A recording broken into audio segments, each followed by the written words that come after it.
Graça e paz, amados. Bom dia. Quero dar as boas-vindas aqui aos nossos irmãos que nos visitam hoje pela primeira vez, as famílias que já nos conhecem, aqueles que nos acompanham pelas redes sociais. Deus seja louvado. Que manhã maravilhosa, amém, meus irmãos? Que Deus continue nos abençoando e falando aos nossos corações. Você crê que Deus vai falar com você? Então vamos orar agora? Vamos pedir, Deus, fale aos nossos corações, nos abençoa, trabalha na nossa vida nessa hora, porque agora é a hora que nos colocamos diante da palavra dEle. Feche seus olhos, curve a sua cabeça e peça a Deus: Senhor, fala comigo. Senhor, muito obrigado por esse momento. Obrigado pelos louvores, obrigado pelas intercessões. E agora, Senhor, eu te peço, fala aos nossos corações. Fala aos nossos corações, ao profundo da nossa alma. E eu te suplico, tenha misericórdia das nossas vidas, Senhor. Tenha misericórdia de tudo aquilo que conseguimos notar, aonde precisamos da tua ajuda, e nas áreas aonde muitas vezes estamos seguros e achando que está tudo bem, mas que na realidade, diante do Senhor, existem coisas que precisam ser arrumadas.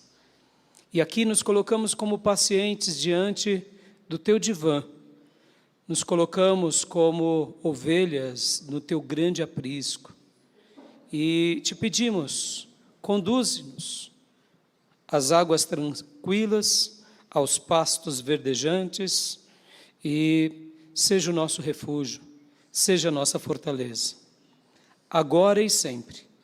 E que dessa forma íntima, pessoal, o Senhor possa estar trabalhando em nós, aqui, agora e durante os nossos dias. Sim, Senhor, porque Tu és aquele que nos ama, Tu és aquele que fala conosco por meio de sonhos, por meio de visões, por meio da nossa consciência, por meio de amigos, pela vida, até mesmo nas horas mais difíceis e mais tempestuosas. E principalmente Tu fala conosco por meio do Teu Espírito na Tua palavra.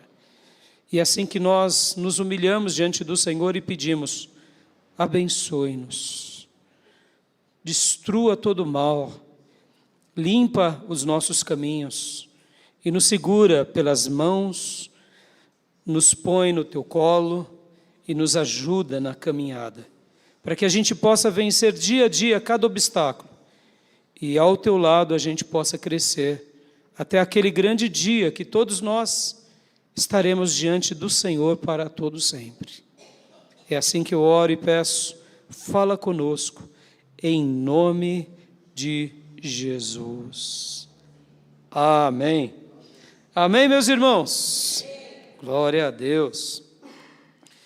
Hoje eu quero falar com os meus irmãos, com as minhas irmãs, sobre algo que Deus pôs no meu coração, e o título da minha mensagem é Um Poema e uma Profecia.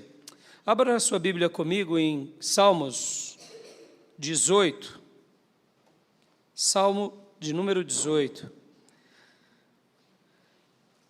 Um poema e uma profecia. Eu estarei lendo agora na NVI, e logo na sequência estarei lendo na King James Versão. Então a gente vai primeiro ler na NVI, logo na sequência a gente vai estar lendo na King James Versão, o versículo 1 e 2. Mas agora, não sei se a sua NVI vai estar assim, preste bastante atenção, logo depois que está Salmo 18, vai ter um título. E o título diz assim: Para o mestre de música, de Davi, servo do Senhor. Ele cantou as palavras deste cântico ao Senhor, quando este o livrou das mãos de todos os seus inimigos e das mãos de Saul, Ele disse, 2 pontos. Versículo 1. Eu te amo, ó Senhor, minha força. Versículo 2. O Senhor é a minha rocha, a minha fortaleza e o meu libertador. O meu Deus é o meu rochedo, em quem me refugio. Ele é o meu escudo e poder que me salva, a minha torre alta. Amém? E agora nós estaremos lendo esse mesmo texto na King James versão. Na King James, pelo menos na minha versão, diz assim, Salmo 18, o Senhor é o meu rochedo, cidadela fortificada e libertador. Davi, o rei glorioso.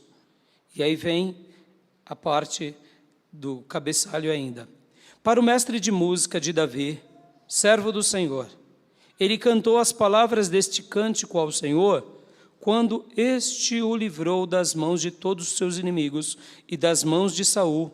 Ele disse, cântico de louvor a Deus pelas suas muitas bênçãos.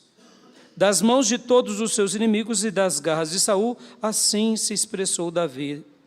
Eu te amo com todo o meu ser, ó Senhor, minha força. O Senhor é o meu penhasco e a minha fortaleza. Quem me liberta é o meu Deus. Nele me abrigo, meu rochedo, meu escudo e o poder que me salva, minha torre forte e meu refúgio. Amém? Vamos orar mais uma vez?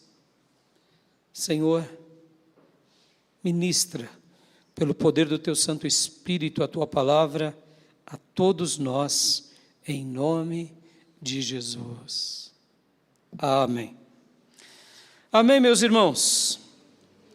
Há muitos anos atrás eu preguei um salmo e na realidade eu preguei só o título do salmo, só o título. E hoje eu gostaria de fazer praticamente a mesma coisa. Eu gostaria que você notasse que, indiferente de qual é a sua versão, porque deixa eu explicar uma coisa aqui importante, irmãos. As versões, elas se completam. As versões bíblicas, elas se completam. Então, em tese, não tem uma Bíblia melhor do que outra. Pode ter uma tradição que seja até mais próxima do original. E temos, assim, as nossas preferências, é claro. Mas, como dizia o meu professor Maurício, todas as versões se completam, porque o melhor seria lermos a Bíblia no original. Mas o original do Velho Testamento é a grande maioria no hebraico, e o hebraico antigo, algumas porções em aramaico, e o Novo Testamento em grego, e mesmo assim o grego antigo. Tanto o hebraico antigo quanto o grego antigo são chamados línguas mortas, porque já não se fala mais hoje essa mesma língua igual está na Bíblia. Como vocês sabem, há uma evolução na gramática. Mas Deus deixou assim. A Bíblia, ela é feita, o Velho Testamento no hebraico e o Novo Testamento no grego. Mas o que eu queria destacar aqui? Que indiferente da sua versão, é a palavra de Deus. Amém, meus irmãos? E louvado seja Deus podermos ler a palavra de Deus no nosso idioma. Porque já pensou agora eu abrindo aqui no Salmo 18 e lendo ele em hebraico para você? Se tornaria praticamente aquilo que Paulo fala sobre as línguas, o dom de línguas. Se não há quem interprete, ele se torna infrutífero. Para que a gente possa compreender a vontade de Deus, a gente precisa entender. Mas se eu falo um dialeto pelo qual você não entende, fica infrutífero aquele conhecimento.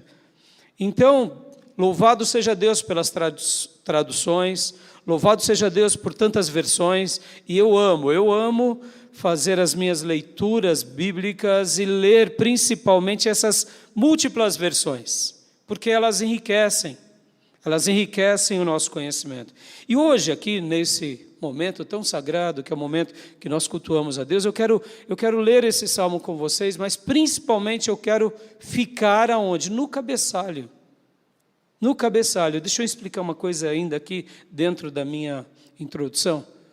O cabeçalho dos Salmos também foi sagrado.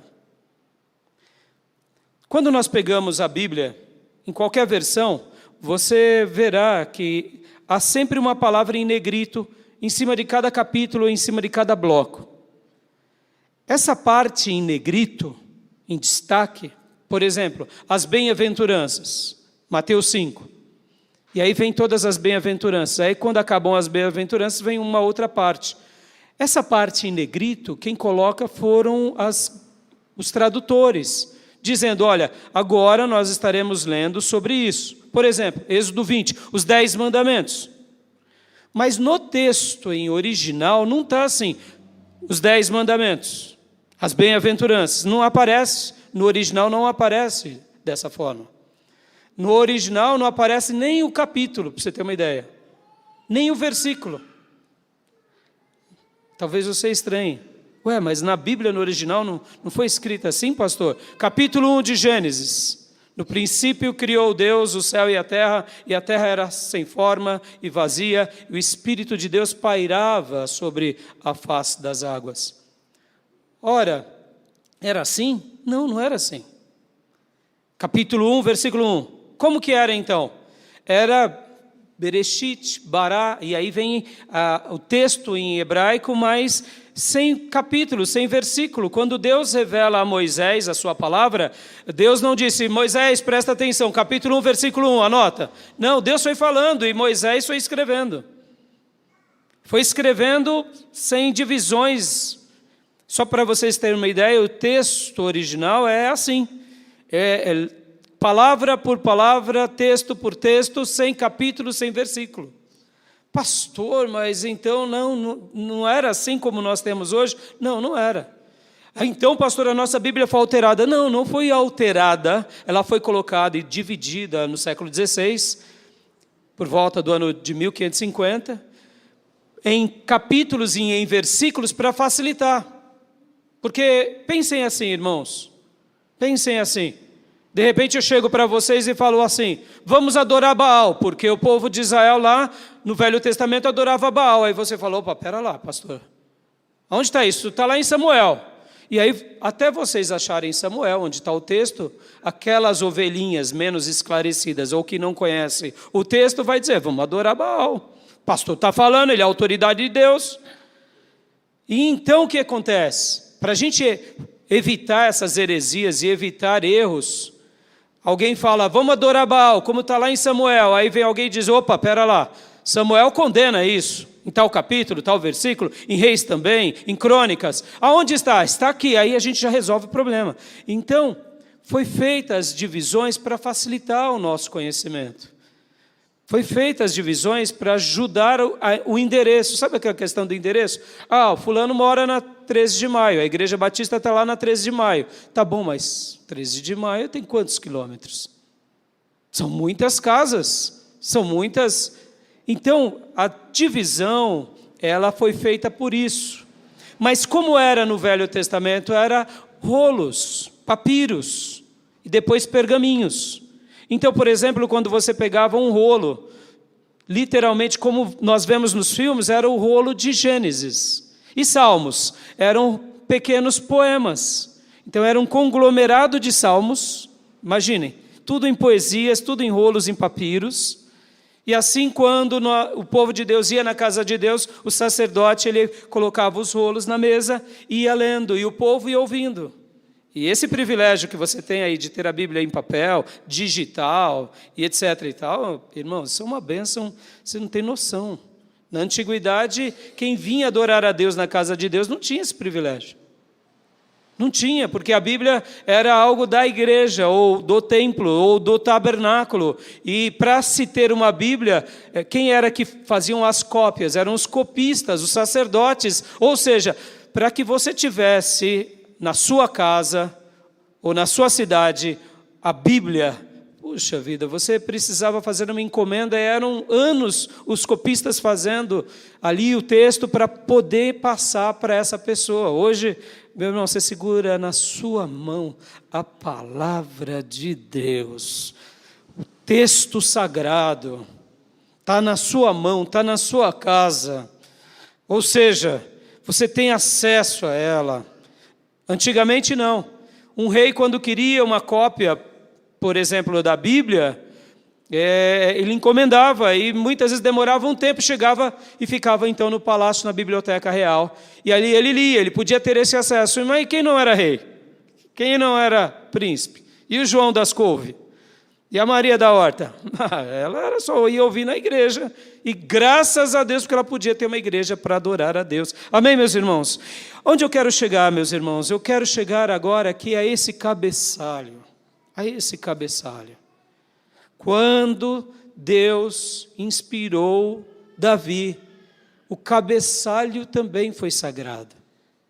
Nem todos os cabeçalhos foram dados como inspiração.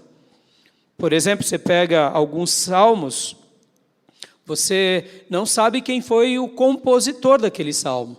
Por quê? Porque Deus não quis que o autor daquele salmo fosse conhecido. É um mistério. Já outros salmos nós sabemos que foi um salmo de Davi, mas não veio um cabeçalho. E por que o cabeçalho ele é importante? Porque ele retrata uma história, ele retrata um legado, ele retrata algo.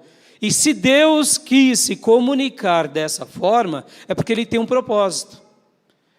Se Deus quis utilizar o cabeçalho e deixar o cabeçalho, e aqui quando eu falo do cabeçalho dos Salmos, eu não estou falando esse texto simplesmente em negrito, mas eu estou querendo dizer desse texto que fazia parte da revelação sagrada. Parte daquele momento sagrado quando Deus encheu o seu vaso com aquela clareza para ele escrever aquela poesia. Então, no caso aqui do Salmo 18 aconteceu isso. Aconteceu dessa forma. Só um último detalhe aqui, meus irmãos. Parece simples, né? Mas hoje a gente não tem noção de como é importante, meus irmãos, a Bíblia nas nossas mãos, nas nossas versões, a Bíblia digital, a Bíblia falada, Bíblia em áudio, meus irmãos. Você tem noção do que é a Bíblia em áudio?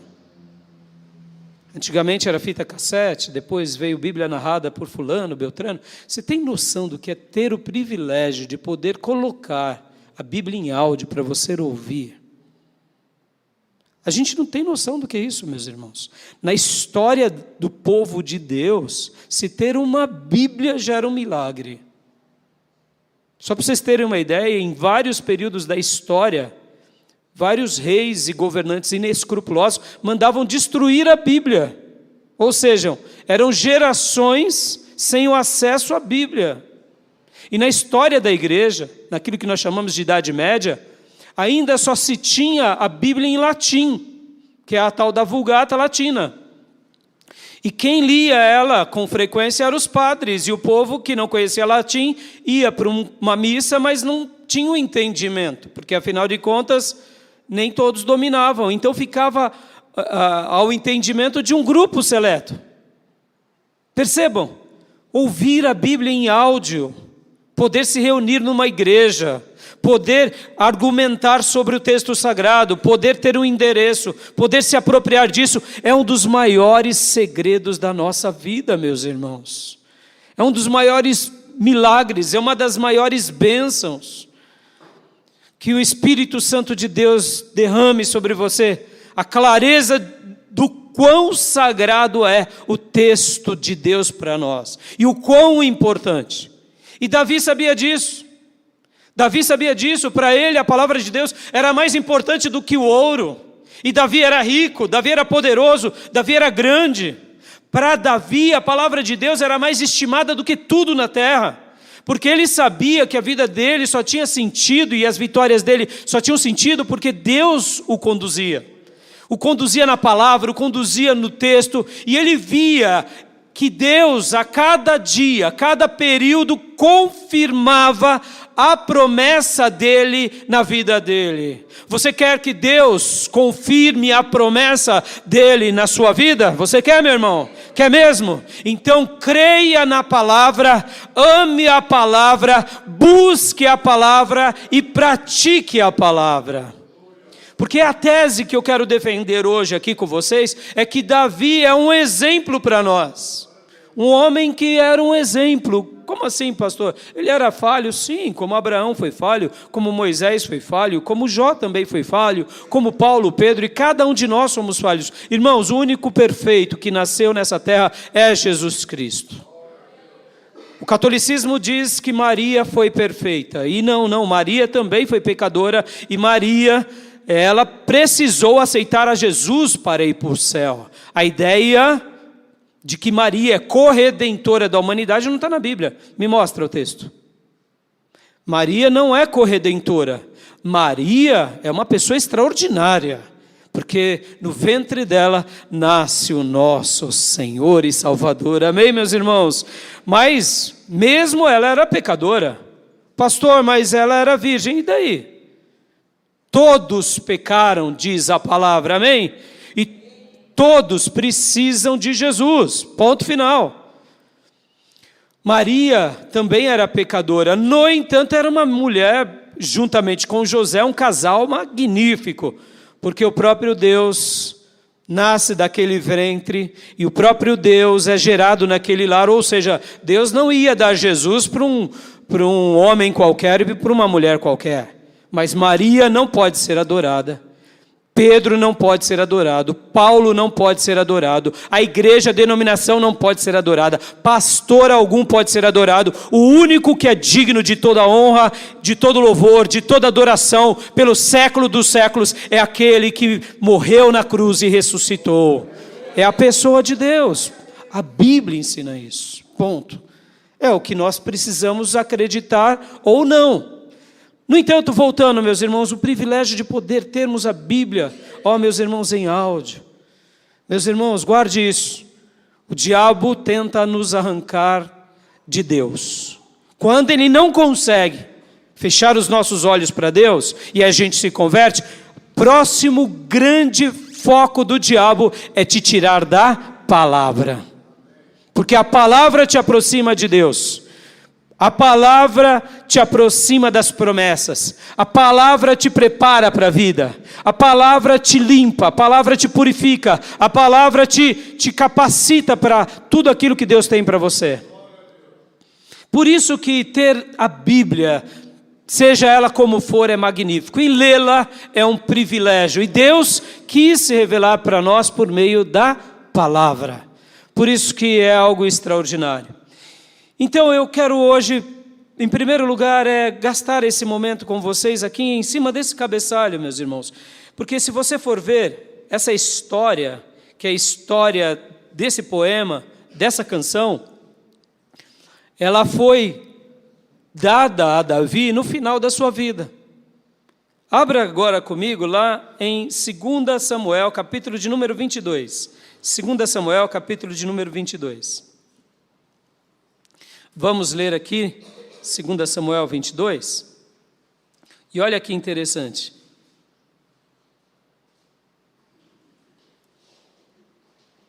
Segunda Samuel 22,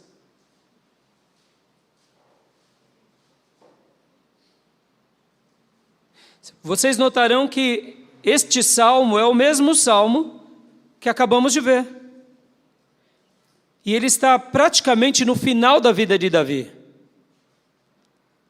E podem ver que agora também, em 2 Samuel, versículo 1, tem também praticamente aquela porção que eu disse que era o cabeçalho.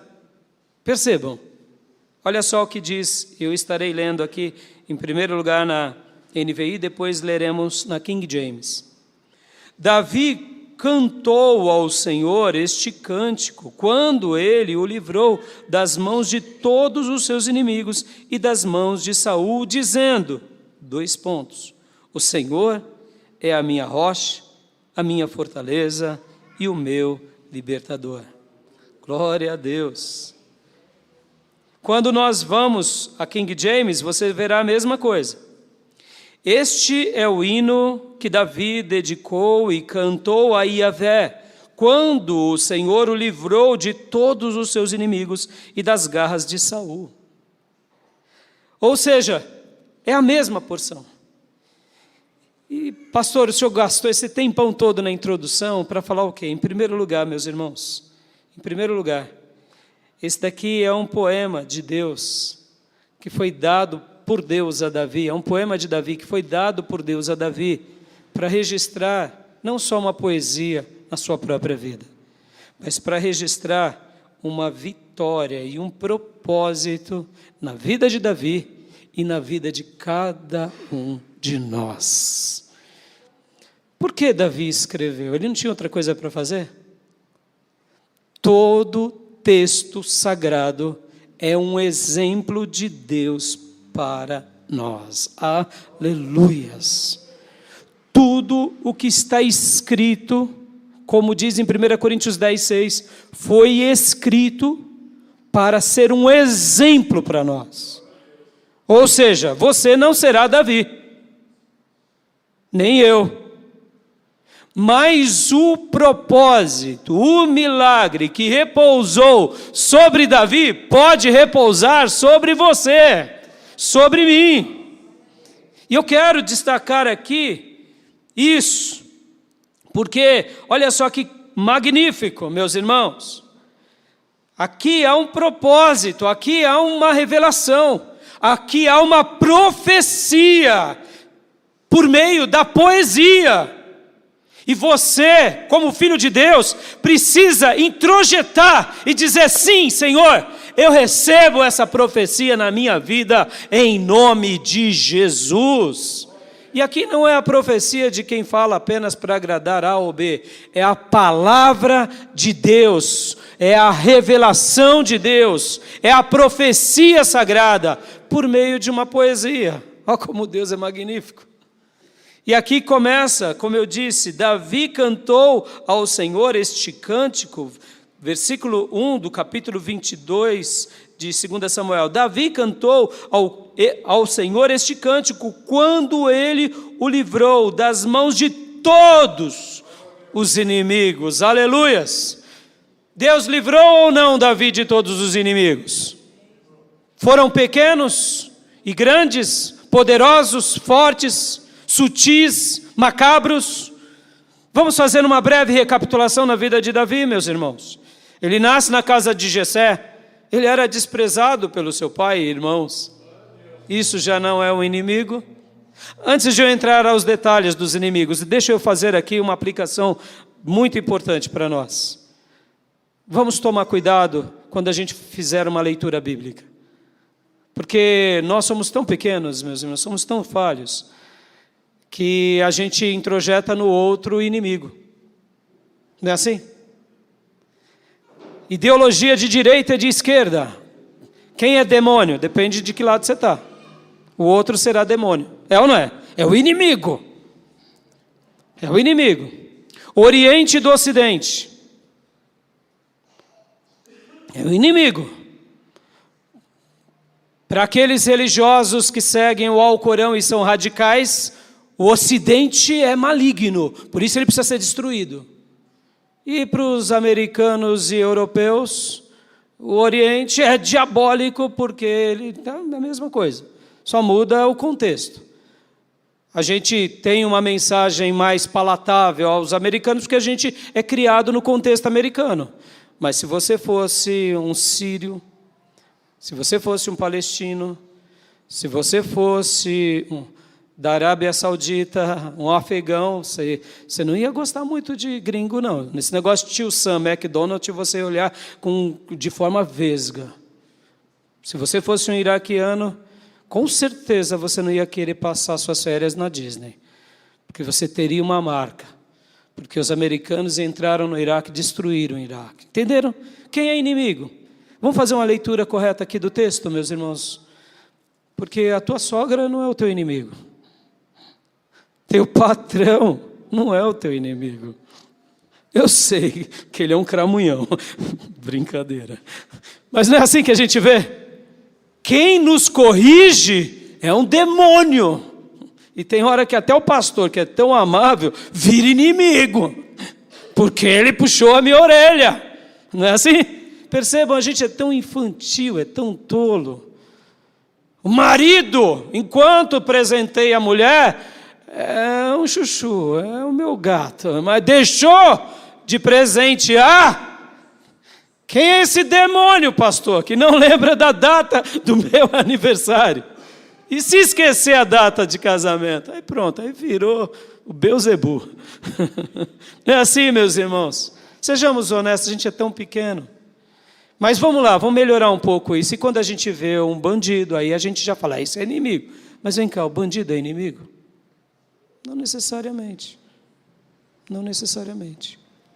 Viciado de droga, pastor, porque ele viciou meu filhinho, ele viciou, o traficante viciou meu neto, e ele é o diabo, ele é o inimigo. Não necessariamente, meus irmãos, ele anda nas margens da sociedade, mas ele não é o teu inimigo, estão entendendo? Eu sei que para o policial o bandido é inimigo e vice-versa, mas sejamos honestos, são lados opostos de pessoas que vivem e fizeram as suas escolhas, mas em tese, inimigo não são. Concorda? Está conseguindo compreender? Consegue compreender? Vamos lá então, vamos lá. Opa, está tendo uma... Acho que deve ser o Bolsonaro por aí. Encostem a porta, irmão. Deve ser. Voltando, irmãos. Então não é o inimigo. Quer ver um exemplo, irmãos? Muitas vezes a gente julga porque a gente é pequeno mesmo. A prostituta, ela é o inimigo, porque ela acabou com o meu casamento.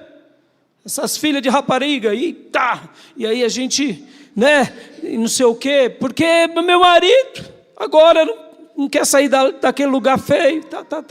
É inimigo, claro que é inimigo. Para nós, para você, irmã que sofreu, é inimigo, mas de fato não é inimigo. Se Deus nos livre e guarde, irmãos, de um filho, um neto, ir para um caminho errado, você verá que essas pessoas não são inimigas. É ou não é? Se você tiver um neto, um filho, um parente que foi, você não verá a detenção como um final que você deseja com que todos morram, você terá compaixão. Porque agora um seu foi para lá. Aí mudou tudo. Estão entendendo como a gente é pequeno? Estão entendendo? E por que eu estou falando isso, irmão? Porque a gente é pequeno, a gente julga mesmo e tudo vira inimigo. Então, eu quero fazer uma leitura desse salmo numa perspectiva de que o nosso grande inimigo é o diabo, mas ele foi vencido na cruz. Posso ouvir glória a Deus? Aleluia! Jesus venceu o diabo, ou seja, o maior dos inimigos da nossa alma. Jesus o golpeou, aleluia. E o segundo maior inimigo que Deus venceu é o que? Esse sistema caído, esse sistema que nos seduz. Jesus venceu o mundo, posso ouvir glórias a Deus, meus irmãos? E o terceiro grande inimigo que Deus venceu, esse a gente não gosta de falar muito, mas é por isso que eu quero gastar esse tempo antes de entrar nos meus 2 pontos. O terceiro maior inimigo que a gente não acha muito ruim dele, porque ele está o tempo todo conosco. Pastor, quem é? Diabo? Não, o diabo não está com a gente. É quem, irmãos? A carne. Esse é o terceiro maior adversário. E Jesus venceu a carne, porque quando nós nascemos de novo, quando nós somos agora uma nova criatura, é o Espírito Santo de Deus quem trabalha na nossa vida. Amém, meus irmãos? E é o homem interior, que é alimentado por Deus, que vai sendo revigorado e vai sendo nutrido e vai sendo alimentado. Por quem? Pelo Senhor, pelo Espírito, pela palavra de Deus, pela comunhão dos santos e por tudo aquilo que é sagrado. Aleluias! Ou seja, Deus venceu o diabo, Deus venceu o mundo e Deus venceu a nossa carne. Amém, meus irmãos? Então aqui, quando a gente fizer a leitura correta do Velho Testamento, a gente sempre tem que fazer essa leitura.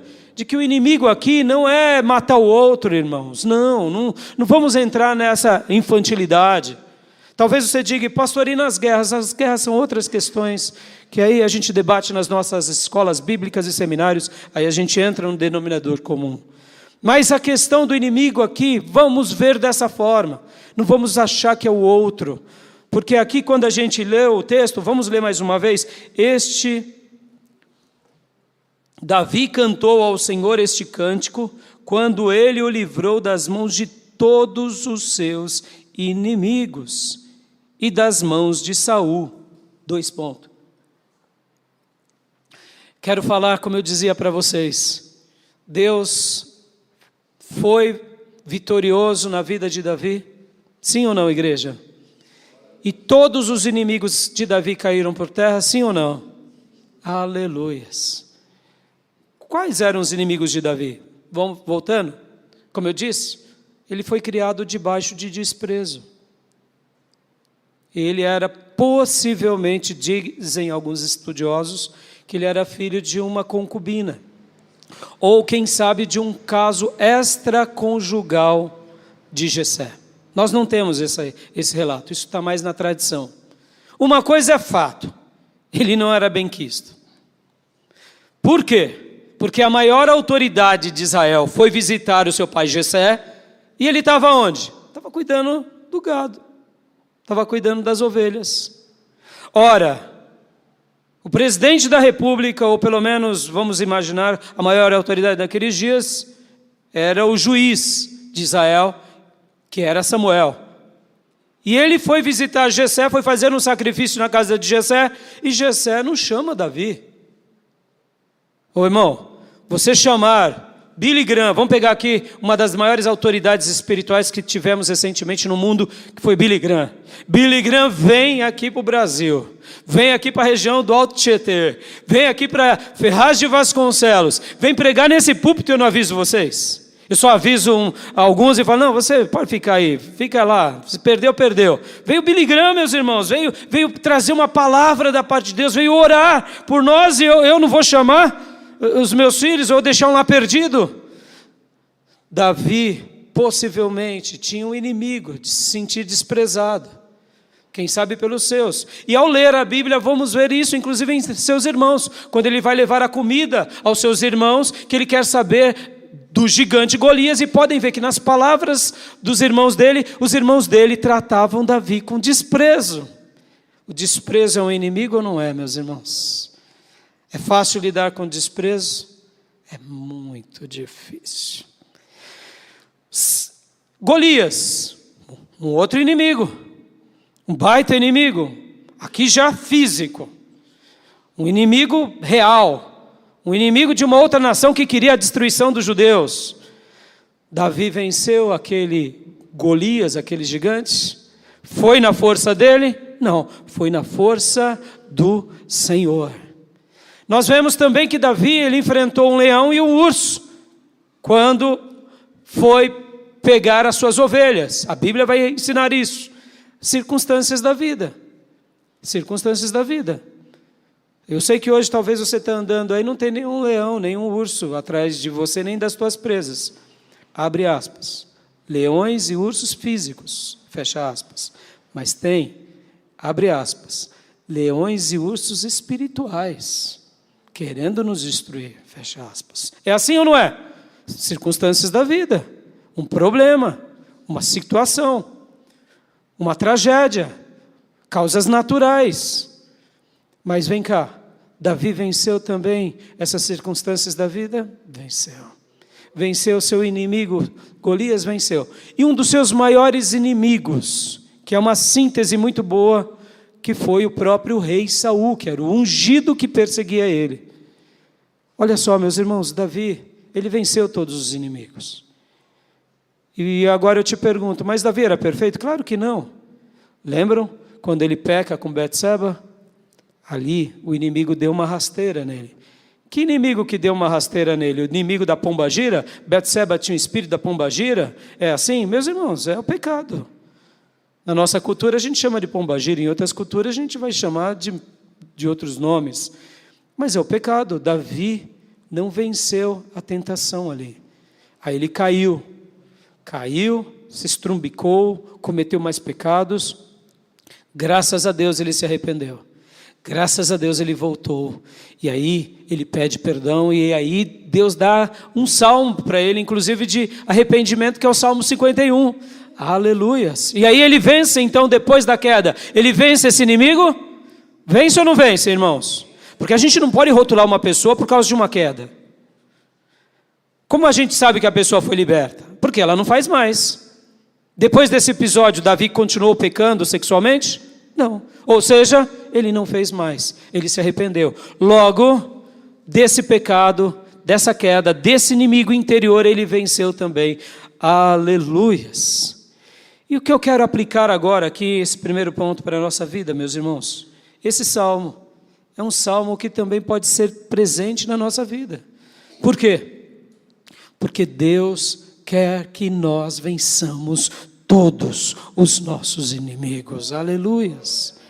E agora coloque aqui inimigo como aquilo que te impede de seguir a Deus, aquilo que te impede de vencer, aquilo que te impede de sobrepujar o mal, a fraqueza. Porque, como eu disse para vocês, Davi é um grande exemplo para nós. Talvez você diga, pastor, mas Davi era rei, ele era próspero, ele não tinha problema, não faltava cascalho para ele. Ele tinha bufunfa, tinha grana, era rei. E daí, meus irmãos, você acha que ricos não tem problema? Percebam que os filhos de Davi cometem atrocidades. Um filho violenta a própria irmã. E agora o outro irmão mata o irmão. E como se não bastasse, esse irmão assassino, depois de alguns anos, tenta destronar o próprio Davi. Isso é um inimigo ou não é? A traição, as dificuldades no lar. Mas Deus fez com que Davi, no tempo de Deus, não do jeito dele, vencesse todos os inimigos. Meus irmãos, Deus quer nos dar vitória em todos os nossos inimigos. Creia nisso. Não desista. Lute. Tenha esperança. Tenha fé. Batalhe. Se esforce. Porque Deus fez com que Davi vencesse. Esse texto é para nós, para que vençamos em nome do Senhor. E isso é um privilégio para nós, filhos de Deus, meus irmãos. Como é maravilhoso poder olhar para o texto sagrado, olhar para Deus e levantar as mãos e abrir o coração e dizer: eu recebo essa vitória das tuas mãos, meu Senhor. Porque os textos sagrados são profecias de Deus para qualquer filho de Deus, em qualquer época, em qualquer situação, em qualquer momento. Aleluias! Creia nisso. Eu não sei qual que está sendo o dilema da tua vida. Porque, irmão, se você fica agindo com dúvida, fica difícil o operar de Deus na tua vida. Não porque Deus não possa. Não é isso. Deus pode tudo, meus irmãos. Deus pode tudo. Mesmo que você tenha dúvida ou tenha até incredulidade, Deus pode fazer um milagre sobrenatural sobre nós ou entre nós. A questão não é essa. A questão é que Deus espera que creiamos nele, porque quando o milagre acontece, a gente o louva. Se eu tenho dúvida e Deus me muda, a gente vai achar que foi o remédio que a gente tomou, que foi o amigo que veio nos dar uma ajuda, foi o dinheiro que a gente conquistou, é a nossa própria virtude. Por quê? Porque nós somos pecadores. Podem ver que uma das nossas maiores dificuldades é a nossa carne. E quando eu falo da nossa carne, remeta à ideia do seu eu. Podem ver, meus irmãos, o nosso orgulho, a nossa soberba, a nossa presunção. Podem ver que o grande inimigo nosso é o nosso próprio eu. É o nosso próprio eu. Porque Deus tem que fazer como eu quero. Quem é que está no centro e quem é que manda aonde? Davi é essa pessoa que sabia amar a Deus sobre tudo e esperava o livramento de Deus no momento certo. Ora ele atacava e ora ele buscava Deus e aguardava. Porque, por exemplo, diante de Saul, ele só fugiu. E diante de Absalão, ele também fugiu. Tem vezes que a gente vai atacar e tem vezes que a gente vai fugir. E tem vezes que a gente vai se humilhar diante de Deus e vai chorar e vai pedir perdão e vai pedir: Senhor, atue nessa causa. Quantas são as causas da nossa vida, meus irmãos? Durante esses dias eu tenho lecionado sobre psicologia pastoral. Como vocês sabem, eu não sou psicólogo, minha esposa é psicóloga formada, mas essa é uma área que eu amo e eu ensino no seminário sobre essa matéria. Meus irmãos, nós temos um problema, muitas vezes, de se autoavaliar. A gente tem um problema de se auto-enxergar. de se autocorrigir. Pode ver que a gente não admite. Todo mundo está errado, menos a gente, não é assim? Fulano está errado. A sogra, então, pelo amor de Deus, ela é o cramunhão que saiu dos quintos dos infernos, porque ela está errada, porque onde já se viu, ela não está do meu lado na hora que eu preciso. Ela não vai estar nunca, ela é a mãe da sua esposa, meu irmão. A mãe vai defender os filhos e as filhas, vai ser assim para sempre. E assim é a vida, a gente defende os nossos, porque somos pequenos. Pode ver que quando a gente não vê o inimigo no outro, a gente tenta generalizar. Outra coisa aqui importantíssima, irmão, guarde isso no seu coração. A culpa é do sistema, a culpa é da direita, a culpa é da esquerda, a culpa é nossa, meus irmãos. Minha culpa, minha máxima culpa, diziam os freis, diziam os sacerdotes católicos na Idade Média, e é uma frase verdadeira, porque a gente quer a vida segundo a gente enxerga, segundo a nossa cosmovisão. Então quem não pensa como nós, quer ver um exemplo? Eu tenho um parente que ele gosta de contar muitas piadas, então para ele é o seguinte: você tem que ser feliz, porque se você não é feliz, a vida está errada. Mas ele é engraçado, ele tem o dom de saber levar alegria às pessoas, de contar piada. Você já viu uma pessoa que não sabe contar piada? Estraga a piada, não é assim? Estraga a piada. Quem não sabe estragar piada, até a comédia se torna, não é uma arte, é uma desgraça, não é assim? Porque assim é a vida. Agora, uma pessoa que ela é mais rancorosa, ou ela é mais séria, lembra da Branca de Neve e os 7 anões? Na vida é assim, meus irmãos, a gente vai ter um monte de anão de tudo que é jeito, né? A gente tem um padrão. A Branca de Neve, que é todo mundo bonitinho, todo mundo ajeitadinho, todo mundo branquinho, mas meus irmãos, não é assim a vida. A gente muitas vezes infantiliza, porque é segundo a nossa visão, é segundo o achar. Então, se você é uma pessoa, por exemplo, vou pegar aqui um exemplo aqui para umas irmãs que eu gosto de chamar de Marta. Se você é uma pessoa ativa, se você é uma pessoa trabalhadora, aquela pessoa que é mais reflexiva é uma preguiçosa, onde já se viu. Aquela pessoa não tem a mesma disposição que eu tenho, porque o mundo gira no relógio da Marta. Mas e aí, meu irmão? No mundo de Deus tem Martas, tem Marias, tem Lázaros, tem anões, tem Branca de Neve. No mundo de Deus tem tudo. E quem é que tem a razão? Quem tem a razão é Deus, meus irmãos, não somos nós. Perceba como a gente é pequeno. E como eu dizia, cuidado quando a gente começa a generalizar, porque a culpa é do sistema, a culpa é do diabo. A gente está generalizando, porque quando a culpa é de alguém, logo a culpa não é nossa. Por isso que quando a gente olha para dentro de nós e a gente diz: eu preciso romper os obstáculos interiores. E como eu dizia há pouco, na aula de psicologia pastoral, a gente começa a olhar para dentro da gente, meus irmãos. Quantas são as mazelas? Quantas são as viroses? Quantos são os problemas que um dia aconteceu lá no passado?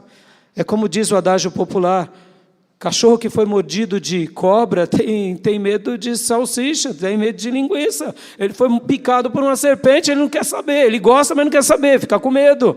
Agora, por quê? Porque a gente é assim. Nós somos assim. E eu quero te dizer, em nome de Jesus, olhe para os inimigos interiores, olhe para a sua natureza. Talvez você esteja presa ainda a alguns hábitos, mas nessa manhã eu quero te dizer que essa poesia pode se tornar para a sua vida uma profecia. Aleluias! Basta você crer. E como eu dizia, e qual é a importância de crer? Porque quando cremos e buscamos a Deus de todo o coração, quando vemos o milagre, a gente vai glorificar a Ele e não se autoglorificar. Meu segundo ponto: o que Deus quer nos ensinar de fato nessa poesia, nesse poema, com a vida de Davi? O que Deus quer nos ensinar de fato? Nas entrelinhas aqui, porque aqui fica uma outra mensagem. Porque, irmãos, se eu chegar agora e falar para todas as pessoas que Deus quer ajudar todas as pessoas contra os seus inimigos, todas elas dirão: amém, eu creio. Mas o que fica nas entrelinhas desse salmo? O que fica nas entrelinhas de 2 Samuel, capítulo 22? O que está nas entrelinhas é a história de Davi, ou seja, a biografia dele. E aqui é o ponto alto. para que Deus solucione os mesmos milagres na minha vida, como fez na vida de Davi, eu tenho que seguir os passos desse servo de Deus. Simples assim. Simples assim. Porque nós queremos muitas vezes que Deus nos liberte, mas continuamos mentindo. Nós queremos que Deus nos ajude, mas continuamos desejando mal para o outro, pagando o mal com o mal. Nós queremos que Deus nos ajude, mas a gente não dá ouvido para ninguém e nem para nada.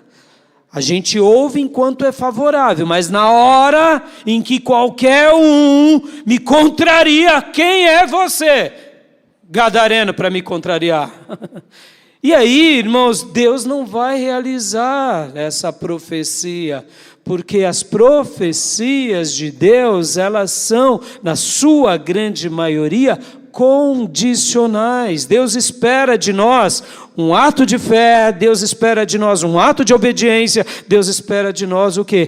Práticas, atos, fatos, mortificar a carne.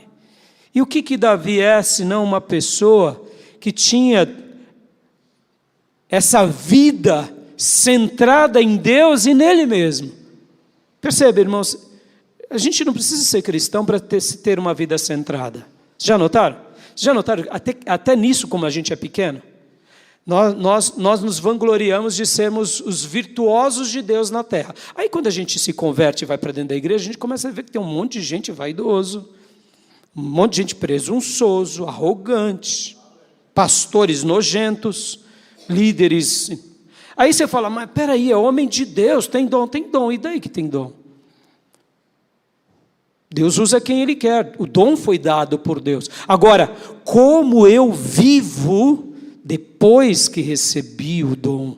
O dom é para mim ou é para Deus? O dom é para o meu deleite ou é para aperfeiçoar os santos, como diz Efésios? O dom que você tem não é para você, meu irmão, não é para mim. Olha como a gente é pequeno, e aí a gente vem para a comunidade dos santos e vê que os santos não está tão santo assim não. Está mais para palmeirense, porco, e aí vai, do que para santos.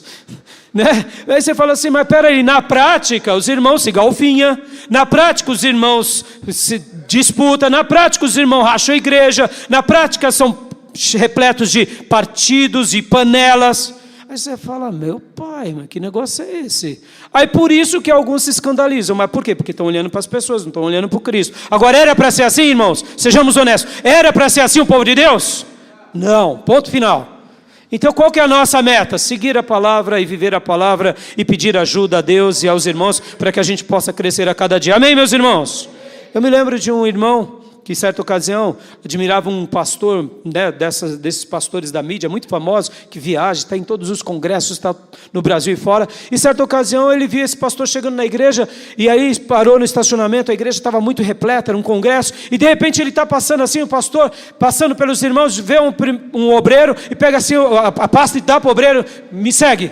E aí aquele irmãozinho amável ficou olhando e falou, nossa, mas como é estúpido.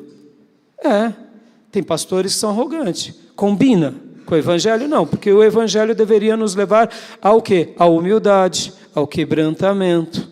O evangelho deveria nos levar ao quê? Aos princípios sagrados. Guarde isso no seu coração, meus irmãos. As virtudes sagradas têm que nos acompanhar. Essas exteriores performáticas que todos veem e aquelas íntimas que só os que convivem conosco sabem.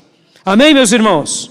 Então, voltando, qual é o grande ponto aqui dessa profecia, dessa poesia? Porque talvez você foi dotado com um dom da poesia, mas você não está vendo a promessa se cumprir na tua vida. O que te falta? Exemplo. Exemplo. Davi era um exemplo. Davi não se tornou rei porque ele quis, foi o dom de Deus. E como rei, ele foi um rei que glorificou a Deus ou se autoglorificou? Glorificou a Deus, aleluias. Deus te deu um dom. Como você tem usado o seu dom? Para você? Para a sua vontade? Ou para a glória de Deus? Ter um dom não diz muita coisa, meus irmãos. Um dos seres mais poderosos que recebeu o dom e ainda tem poder é Satanás. Ter dom não diz muita coisa. para quem você exerce o seu dom de estudo. Aleluias. Vamos lá. Davi se tornou rei, mas ele deixou de ser ovelha? Não. Davi mesmo diz: eu sou pobre e necessitado. Por quê? Porque ele via o seu Deus como o seu tudo. Prática. O que Davi fazia, meus irmãos?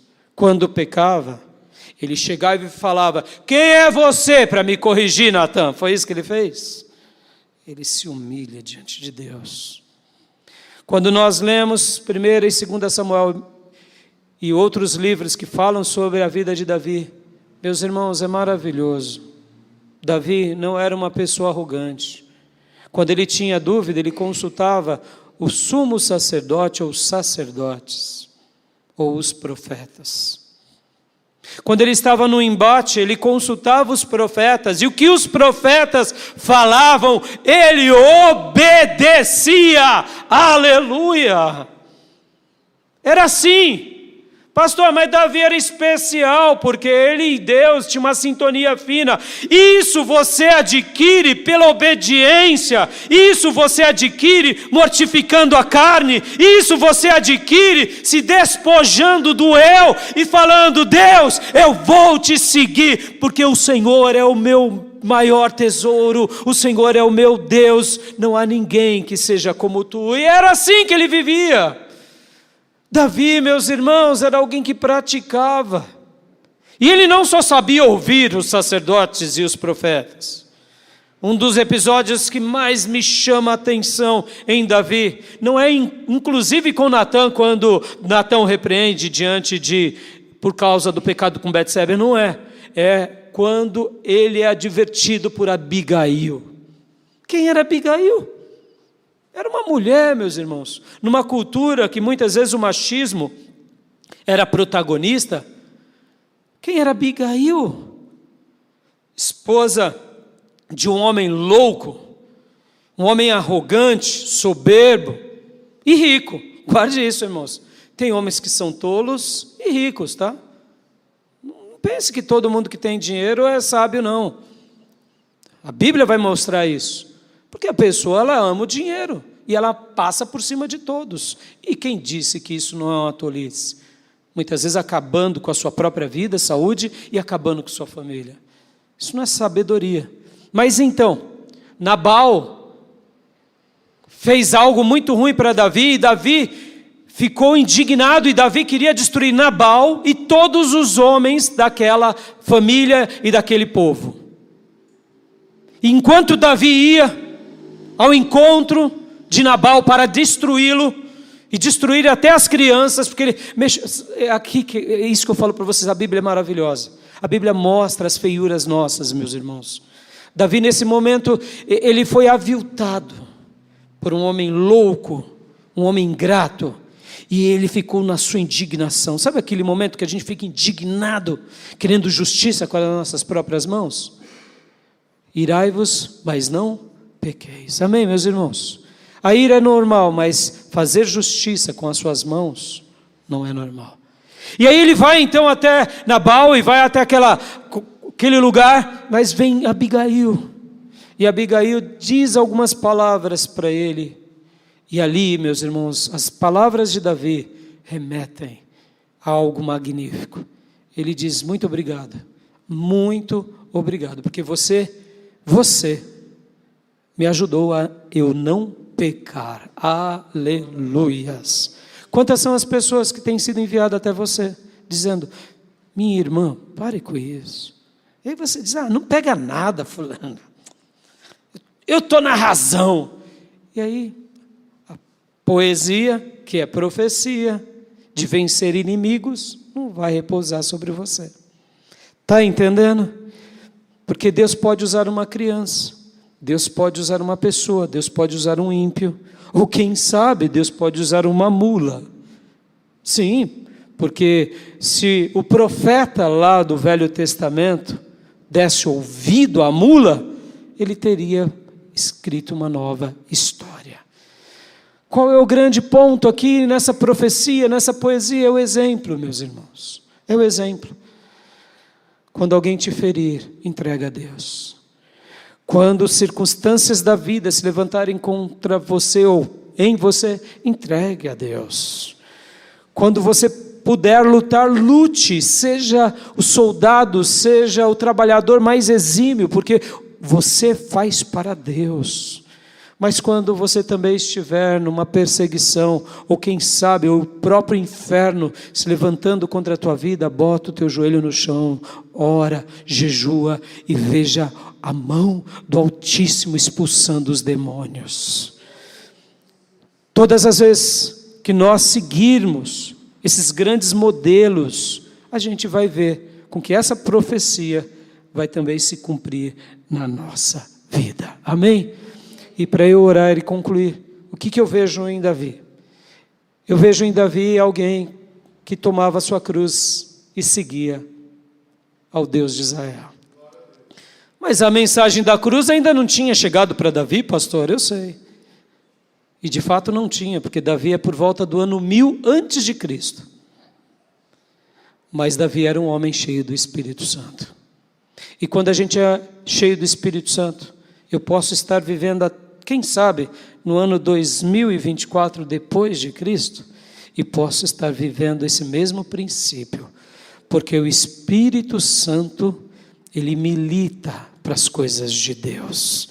O Espírito Santo fala, e louvado seja Deus quando nós o ouvimos. E o Espírito Santo de Deus falou conosco hoje por meio de uma poesia e por meio de uma profecia. E que possamos seguir o exemplo de Davi, para que as mesmas coisas e os mesmos adversários caiam por terra. Porque Davi, no final da sua vida, ele olhava para trás e a única coisa que ele dizia é: louvado seja o teu nome. Olhe para trás. Você tem tido mais vitórias ou mais derrotas? Ah, só derrota? Ah, mas você crê na Bíblia? Mas a grande pergunta é: você pratica ela? Ah, então... Agora você pratica? Então dê glórias a Deus. Porque cada inimigo, interior, exterior, o eu, vai cair por terra e a glória de Deus será derramada sobre nós. Amém, meus irmãos? Eu deixo essa palavra no seu coração e quero orar agora. Quero orar por você. Talvez você, agora feche seus olhos onde quer que você esteja. Talvez você diga assim: pastor, eu estou precisando me reposicionar diante de Deus. Eu estou precisando dar um passo de fé. Eu tenho notado que eu tenho ouvido, mas não tenho obedecido. Onde quer que você esteja, coloque a mão sobre o seu coração. Você que foi ministrado por essa profecia, por esse poema e pelo exemplo desse grande servo de Deus que andava segundo o coração de Deus, coloque a sua mão sobre o seu coração e diga: Senhor, eu quero vencer os meus inimigos, eu quero vencer a minha carne, eu quero vencer os pecados, eu quero ver o Senhor realizar o que o Senhor bem desejar e ser uma pessoa bem resolvida, ser uma pessoa centrada, ser uma pessoa que vive em harmonia, mas sobretudo que vence o diabo, vence o mundo, mas principalmente que vence o eu.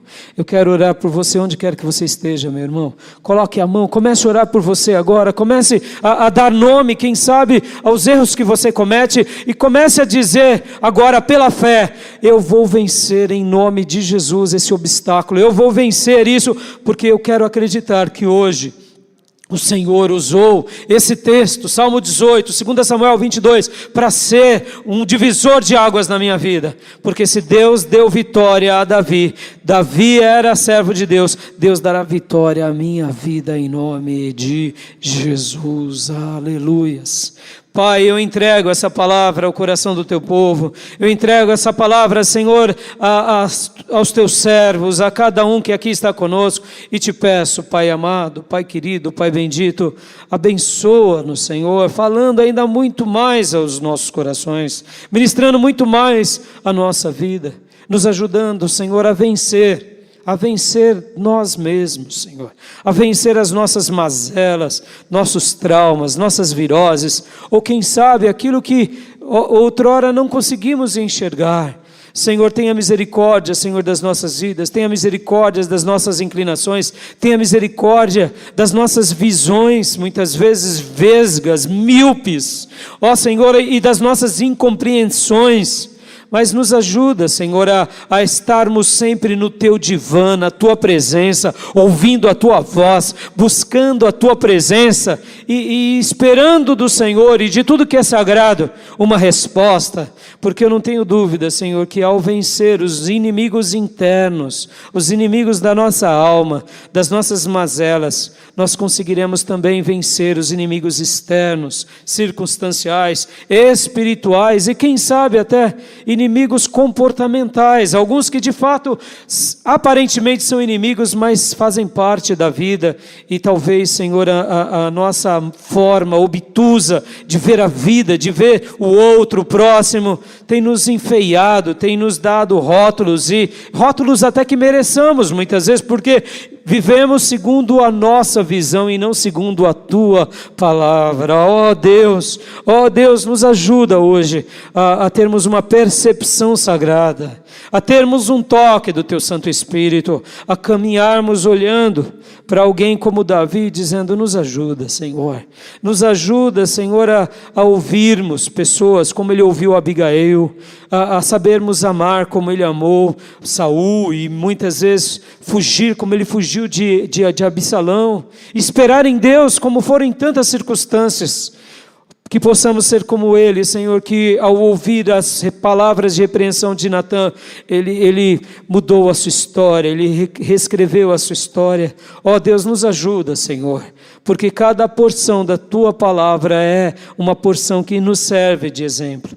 E obrigado, Deus, pelo livro dos Salmos, obrigado por esse salmo tão lindo, e que realmente o Senhor continue falando aos nossos corações, ajudando-nos, e como eu disse no início desse culto, que o Senhor nos pegue nas mãos, mas se precisar que o Senhor nos carregue no colo, mas sobretudo que o Senhor nos ensine em todos os dias da nossa vida, e que dessa forma possamos em primeiro lugar Te agradar, Te glorificar, Te engrandecer, e depois que possamos ser seres humanos realmente especiais nessa terra, abençoando aqueles que estão ao nosso redor e aonde a nossa vida chegar. Senhor, obrigado pela vida de Davi, e obrigado porque o Senhor deu vitória a ele de todos os seus inimigos, principalmente de Saul, e obrigado, porque eu sei que a partir de hoje, o Senhor dará vitória aos Teus filhos, a nós, de todos os nossos inimigos, inclusive de Satanás, desse mundo, ou da nossa própria natureza caída. Enche-nos do Teu Espírito, e glorifica o Teu nome sobre as nossas vidas, em nome de Jesus. Amém. Você crê nessa palavra, meus irmãos? Vamos aplaudir, que é para o Senhor toda honra, toda glória e todo louvor. Aleluia! Pode glorificá-lo. Amém, meus irmãos? E fica uma lição de casa a você. Ler o Salmo 18 e 2 Samuel 22. Leia, medite, lembre-se de Davi.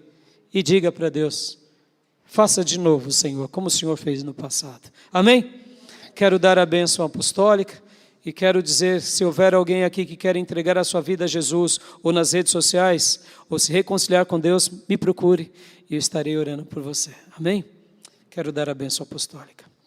Que a graça do Senhor Jesus, que o amor de Deus Pai e as santas e eternas consolações do Espírito Santo de Deus estejam com todos vocês, agora e para sempre. Amém. Deus te abençoe, meus irmãos. Pode se abraçar. Está encerrado o nosso culto. Dê um abraço bem apertado no irmão, na irmã. Um excelente domingo a todos.